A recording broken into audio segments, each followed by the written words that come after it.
السلام علیکم ناظرین، پروگرام ویژن بائی راجہ عاطف ذوالفقار کے ساتھ آپ کی خدمت میں حاضر ناظرین۔ سجڑوں کا فون آ گیا تو شریکاں نو لگ گئی ہے اگ تو فواد چوہی صاحب پہ گئے نے لمے، اور جناب کل جو ہے وہ حکومت اور اپوزیشن کا ہم کہہ سکتے ہیں کہ سیمی فائنل کھیلا جا رہا ہے۔ فائنل تو سنا ہے ہم نے 20 تاریخ کے بعد ہوگا۔ یہ سارے کیا معاملات چل رہے ہیں، اور پھر جناب خان صاحب کی موجودہ حکومت کی جو ہم تشبیہ دے سکتے ہیں وہ ابن انشا کی ایک مقولے سے دے سکتے ہیں، وہ کیا معاملہ ہے اس پہ بات کریں گے۔ پھر جناب کل جو ہے وہ پارلیمنٹ میں اور اسلام آباد ہائی کورٹ میں بیک وقت دو جگہ پہ قانونی جنگ لڑی جائے گی، کیا نتائج نکلیں گے اس پہ بات کریں گے۔ مگر اس سے پہلے کہ ہم اپنے پروگرام کو آگے بڑھائیں، آپ سے گزارش ہے کہ اگر ابھی تک آپ نے ہمارے چینل سبسکرائب نہیں کیا تو اس بار تو ضروری کر لیں، اور ساتھ ہی بیل آئیکن بھی دبا دیجیے گا تاکہ جو ہی ہمارا کوئی پروگرام اپلوڈ ہوتا ہے تو اس کا نوٹیفیکیشن فوری طور پر آپ کو موصول ہو سکے۔ پروگرام کا آغاز کرتے ہیں جناب۔ آج اسلام آباد ہائی کورٹ نے وہ جو نوٹس لیا تھا، کل ہم نے آپ سے ذکر کیا تھا، رانا شمیم صاحب جو چیف جج تھے گلگت بلتستان کے، انہوں نے ایک جو بیان الفی لندن میں ریکارڈ کروایا، اور اس کی پھر جناب دھومیں یہاں تک پہنچ گئیں، اور انہوں نے کہا کہ جسٹس ثاقب نثار نے جو ہے وہ فون کیا اور اسلام آباد ہائی کورٹ کے ایک جج صاحب کو منع کیا کہ وہ جناب بالکل ضمانت نہ لے نواز شریف صاحب کی اور مریم صاحبہ کی اور کیپٹن صفدر کی، اور پھر جناب یہ ایک پنڈورا باکس یہ بھی کھل گیا۔ اب اس میں جو ہے وہ یقینی طور پہ مسلم لیگ نون کو تو قانونی فائدہ ہوتا ہوا نظر آ رہا ہے، کیونکہ یہ ہم کہہ سکتے ہیں کہ تیسرے جج ہیں جو اس حوالے سے جنہوں نے بات کیا۔ یہ جو کیسز شریف فیملی کے حوالے سے ہیں، پہلے جناب بات کی تھی جسٹس شوکت صدیقی نے، پھر اس کے بعد جج ارشد ملک صاحب نے جو ٹرائل کورٹ کے جج تھے انہوں نے بات کی تھی، اور اب جو ہے یہ گلگت بلتستان کے چیف جج کے آگے تو یقیناً قانونی طور پہ اگر دیکھا جائے تو اس کا فائدہ ان کو ہوگا۔ لیکن اب جناب کل ہے اسی کیس کی اپیل کی سماعت۔ مریم نواز صاحبہ جو ہے وہ پیش ہوں گی عدالت میں، اور پیش ہوں گی تو انہوں نے پہلے بھی درخواستیں دی ہوئی ہیں اس قسم کی، اور مزید بھی درخواستیں دے سکتی ہیں۔ کچھ سنا تھا کہ ہم نے کہ ارشد ملک صاحب کی 2 ویڈیوز اور ہیں جو انہوں نے عدالت میں پیش کرنی ہے، دیکھتے ہیں کہ وہ کل پیش کرتے ہیں یا نہیں کرتے۔ لیکن زیادہ امکان یہ ہے کہ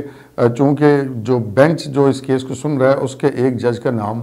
آ گیا ہے یہ رانا شمیم صاحب والے بیان الفی میں، تو اس چیز کا بھی امکان موجود ہے کہ شاید کل عدالت جو ہے اس کیس کی سماعت میں مؤخر کر دے، اور اس کی شاید بینچ میں کچھ تبدیلی ہو جائے۔ اب یہ کرتی ہیں یہ نہیں کرتے، یہ تو اب استحقاق ہے چیف جسٹس صاحب کا اور ان جج صاحب کا جنہوں نے یہ کیس سننا ہے۔ لیکن اس کے ساتھ ساتھ جو امپورٹنٹ چیز ہے وہ یہ ہے کہ یہ سارا معاملہ جو ہے پنڈورا باکس کھلا، اس میں اسلام آباد ہائی کورٹ کے چیف جسٹس نے نوٹس لیا۔ آج وہاں پہ عدالت میں پیش بھی ہوتے ہیں میر سکول الرحمان صاحب جنگ جیو گروپ کے مالک، انصار عباسی صاحب ایڈیٹر انویسٹیگیشن دی نیوز جنہوں نے یہ خبر فائل کی تھی، اور جو ہے وہ عامر غوری صاحب جو ایڈیٹر ہیں،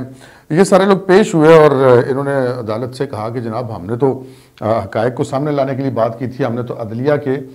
وقار بڑھانے کے لیے یہ خبر فائل کی تھی، لیکن جج صاحب کا یہ کہنا ہے کہ چونکہ معاملہ یہ کورٹ میں ہے تو آپ کو ایسا نہیں کرنا چاہیے تھا۔ تو ان کی جو گفتگو سے بظاہر ایسا لگتا ہے کہ جج صاحب چیف جسٹس صاحب جو ہیں وہ مطمئن نہیں ہوئے، جس پر انہیں اب باقاعدہ توہین عدالت کا نوٹس جاری کر دیا گیا ان تمام حضرات کو، اور 7 دن کے اندر جواب جمع کرانے کا کہا گیا ہے۔ اب یہ ساری کہانی بڑی دلچسپ ہے کہ یہ تو چلیں جو مناسب سمجھا چیف جسٹس صاحب نے وہ کیا، لیکن جن صاحب کے بارے میں یہ بات ہو رہی ہے جو سابق چیف جسٹس ہیں ثاقب نثار صاحب، انہوں نے کوئی نہیں پوچھا، نہ کوئی انکوائری ہو رہی ہے، نہ کوئی ان سے پوچھ رہا ہے۔ تو مزے کریں جی، ثاقب نثار صاحب آپ جو مرضی کریں، آپ کے دفاع کے لیے تو پی ٹی آئی کی حکومت کو دیو سمجھ نہیں آتی بیگانی شادی میں عبداللہ دیوانہ کہ کیس ہے جناب، یا مسلم لیگ نون کے بارے میں ہے، ان کے لیڈرز کے بارے میں ہے، اور جو الزام لگا رہے ہیں وہ ایک عدالت کے جج ہیں، جن پر لگ رہا ہے وہ دوسری عدالت کے جج ہیں، اور ایک تیسری عدالت کے جج بھی اس میں انوالو ہیں۔ تو اس ساری کہانی میں جو ہے وہ اچھل کے چھلانگیں ماری ہے پی ٹی آئی۔ کل فیصل واڈا صاحب دھمکیاں لگا تھے کہ ایسے جج کو تو لتر مارنے چاہیے۔ بھائی جان اب کیا کہیں، آپ کا کیس بھی تو بڑے عرصے سے پڑا ہوا ہے، اور آپ بھی وہ نہیں دے رہے عدالت میں، کبھی دائیں بائیں ہو جاتے ہیں، کبھی سیٹ چھوڑ کے بھاگ جاتے ہیں، کبھی پھر سینٹ میں آ جاتے ہیں۔ تو بہرحال آپ کہہ سکتے ہیں کہ لتر مارنے چاہیے، بھائی جان آپ ایسے ہی ہیں، آپ تو اسد عمر صاحب بھی مارنے کوٹنے کی باتیں کرنے پہ آ گئے ہیں۔ بہرحال فواد چوہدری صاحب لیٹ گئے ہیں جناب۔ فواد چوہدری صاحب نے ایک پریس کانفرنس کی تھی بطور وزیر اطلاعات، اور انہوں نے کہا تھا کہ چیف الیکشن کمشنر صاحب جو ہیں وہ جناب چھوڑ دیں اپنا عہدہ، اور مسلم لیگ نون میں شامل ہو کے سیاست کریں کہ وہ نون لیگ کے ایجنڈے پہ چل رہے ہیں۔ اس قسم کی باتیں انہوں نے کی تھیں، اور اعظم سواتی صاحب نے کہا تھا کہ ایسے الیکشن کمیشن کو آگ لگا دینی چاہیے۔ دونوں کو نوٹس ہوئے تھے، اعظم سواتی صاحب آج پھر پیش نہیں ہوئے۔ فواد چوہدری صاحب نے جناب بڑی زبردست فنکاری کی ہے، انہوں نے جناب پیش ہوئے اور ساتھ انہوں نے کہا کہ جناب مجھے معاف کر دیں، یہ میرے ذاتی خیالات نہیں تھے، میں تو کبینہ کا نمائندہ ہوں، تو میں تو کبینہ کی بات کر رہا ہوں۔ تو انہوں نے جو اپنے گلے کی بلا تھی وہ اتار کر ساری کی ساری کابینہ پہ ڈال دی۔ اب یہ ایک ادارہ ہے الیکشن کمیشن، یہاں پہ میں آپ کو واقعہ بتاتا ہوں جس کا میں نے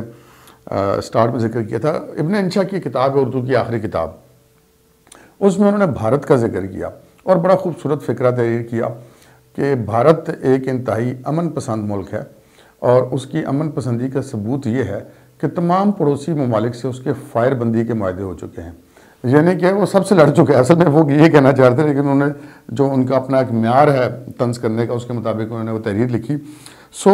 آپ کو یاد ہوگا کہ جب یہ الیکشن کمیشن والا معاملہ تھا اور الیکشن کمیشن کے افسران کو بلایا گیا تھا صدر ہاؤس میں، تو وہاں پر جب دھمکیاں دی مبینہ طور پہ اعظم سواتی صاحب نے الیکشن کمیشن کے افسران کو، اور انہوں نے وہاں پہ موجود صدر مملکت سے کہا کہ جناب آپ کے سامنے یہ ہمیں دھمکیاں دے رہے، تو صدر صاحب نے ان کو کہا کہ آپ ریزائن کب کر رہے ہیں؟ صدر صاحب بھی کنٹروورشل ہو گئے، الیکشن کمیشن کے خلاف بھی انہوں نے یہ سارا کچھ کیا۔ پھر جناب پارلیمنٹ کے پار انہوں نے آپ کو پتہ ہے دھرنا دیا تھا اور پارلیمنٹ پہ چڑھائی کی تھی، حملے کیے تھے۔ پھر پی ٹی وی بھی ایک ادارہ، اس کے اوپر بھی چڑھائی کی تھی، اور پھر فوج کے ساتھ بھی جو ان کے ساتھ معاملات ہوئے پچھلے دنوں، وہ تعیناتی اور نوٹیفکیشن والے معاملے پہ انہوں نے سارا کچھ کیا۔ تو ہم کہہ سکتے ہیں کہ پی ٹی آئی بھی ایک ایسی پارٹی ہے جس کی تمام اداروں کے ساتھ فائر بندی کے معاہدے ہو چکے ہیں، کیونکہ اس وقت وہ ہے اداروں کے خلاف بات نہیں کرے، گزشتہ کو 2-4 دنوں سے، کوئی زیادہ پرانی بات نہیں ہے۔ تو ہم کہہ سکتے ہیں کہ پی ٹی آئی ایک امن پسند جماعت ہے اور تمام اداروں کے ساتھ اس کی فائر بندی کے معاہدے ہو چکے ہیں۔ بہرحال یہ حکومت جو ہے، یہ جتنے آئینی اور قانونی ادارے ہیں ان کے اوپر تو حملہ کر دیتی ہے، لیکن جہاں سے آگے پھر مزاحمت ہوتی ہے ادھر لمبی پڑ جاتی ہے۔ آپ دیکھ لیں تحریک لبیک پاکستان جناب، اور راتوں رات کا قدم بھی ہٹا دیا، کیا ان کو 4-5 ہزار لوگ لے کے وہ آ جاتے ہیں۔ وہ ان اداروں کی طرح جناب وہ قانون کی زبان میں بات نہیں کرتے، وہ تو پھر طاقت کی زبان کی میں بات کرتے ہیں۔ اسی طرح کالعدم ٹی ٹی پی کو دیکھ لیں، وہ آرمی پبلک اسکول کے سانے سمیت پاکستان میں 60-70 ہزار بندہ مبینہ طور پہ انہوں نے مار دیا، لیکن ان کے ساتھ وہ معاہدہ کر رہے ہیں۔ اس کا مطلب یہ ہے کہ جو موجودہ ہماری حکومت ہے وہ صرف طاقت کی زبان سمجھتی ہے، قانون آئین یہ سارا دوسروں کے لیے ہوتا ہے، ان کے لیے نہیں ہوتا۔ پھر جناب وہ اصل بات آ کے سجنا کے فون والی، جو اتحادی جماعتیں ہیں حکومت کی، کاف لیگ ہو گئی، ایم کیو ایم ہو گئے، جی ڈی اے ہو گیا، باپ ہو گئے، یہ سارے بڑے جناب مترز تھے کہ ہمیں بڑی ریزرویشنز ہیں، حکومت نے ہمارے ساتھ وعدے نہیں پورے کیے۔ یہ ہو جاتے ہوتے ہیں عام طور پہ، اس طرح کی یہ کام کیا کرتے ہیں، اور اپنے جو اراکین اسمبلی ہیں وہ بھی نہیں تھے آ رہے۔ خان صاحب کو 2 دفعہ اجلاس بلا کے پارلیمنٹ کا مشترکہ ملتوی کرنا پڑا، اور قانون سازی ساری کھو کھاتے میں جاتی ہوئی نظر آتی۔ وہ جو الیکٹرانک ووٹنگ مشین کے سمیت انتخابی اصلاحات اور دیگر کو سنا ہے 38 کے قریب کوئی بل ہیں، وہ یہ پاس کرانا چاہتے تھے مشترکہ سیشن سے، لیکن ان کے نمبر نہیں پورے ہو رہے تھے،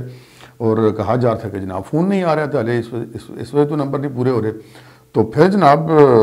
ایسی اطلاعات آنی شروع ہو گئی کہ جناب سجنا کا فون آ گیا، اور وہی جناب کاف لیگ اور وہی ایم کیو ایم، یہ سارے تو باہم شیر و شکر ہو گئے۔ ان کی مثال ایسی دی جا سکتی ہے کہ جناب یہ محلے میں لڑائی ہو رہی ہے اور یہ کہہ رہے ہوں نہیں چھڈاں گے، ڈانگا پگیاں ہون، تو پچھوں وڈے چوئی صاحب کا اشارہ آ گیا کہ نہیں ادھر ہی ڈانگے ہو، میرا تو بھائی ہے، میں تو شغل لا رہا تو اس وقت جناب چودھری برادران نے اور یہ ایم کیو ایم والوں نے یہ کہا کہ عمران خان ساڈا بھائی ہے، اسی تو شغل لا رہے ہیں، یعنی کہ نویں خبر آئی ہے عمران ساڈا بھائی ہے۔ تو یہ اب جناب سچویشن ہے۔ اب صبح اب جناب پارلیمنٹ کا بھی اجلاس ہے، حکومت نے بل پیش کرنے ہیں، حکومت نے اور اپوزیشن دونوں نے اپنے اپنے اراکین کو روکا ہوا وہاں پر کہ جناب ہم قانون سازی کریں گے اور روکنے کی کوشش کرے گی اپوزیشن، جیسا کہ پھر اسلام آباد ہائی کورٹ میں مریم نواز صاحبہ کی پیشی ہے۔ اب وہ پیشی کے دوران سماعت ہوتی ہے یا نہیں ہوتی یہ ایک تو الگ بات ہے، لیکن مریم صاحبہ تو پھر اپنا میلہ تو لگائیں گی، وہ جو میڈیا ٹاک شاک کریں گی، وہ پھر گولہ باری لفظی جو ہے ہوتی ہے وہ ہوگی۔ اور ہم کہہ سکتے ہیں کہ کل کا دن سیمی فائنل کا دن ہے جناب اس حکومت کے حوالے سے، کیونکہ ایک خدشہ یہ بھی ہے کہ کہیں حکومت کے ساتھ ہاتھ نہ ہو جائے کہ فون تو آ گیا لیکن عین ٹائم پہ کوئی گڑبڑ ہو جائے، اور خان صاحب جو ہے وہ پھر یقینی طور پہ اپنی اخلاقی جواز کھو بیٹھتے ہیں حکومت کرنے کے، اگر کل وہ بل نہیں پاس کروا سکتے، کیونکہ وہ بالکل صاف ظاہر ہو جائے گا کہ ان کے پاس اکثریت نہیں رہی ہے، اکثریت کا اعتماد ان کو بطور وزیر اعظم حاصل نہیں رہا، تو پھر کچھ بھی ہو سکتا ہے۔ بہرحال اس چیز کا امکان کم ہے، کیونکہ جب فون آ جاتا تو پھر آ جاتا ہوں۔ لیکن اس ساری کہانی میں ایک چیز بڑی قابل غور ہے، میں بھی اس پہ غور کرتا ہوں، آپ بھی غور کیجئے۔ وہ قابل غور یہ ہے کہ یہ 3 حضرات جو ہیں، جناب شیخ رشید احمد صاحب، جناب فواد چودھری صاحب اور جناب شاہ محمود قریشی صاحب، یہ کچھ بجھے بجھے سے دکھائی دے رہے ہیں، فون آنے کے باوجود اتنے بجھے بجھے سے یہ کیوں دکھائی دے رہے ہیں؟ آپ بھی غور کیجئے، میں بھی غور کرتا ہوں۔ آج کے پروگرام میں اتنا ہی، اجازت دیجیے، اللہ حافظ۔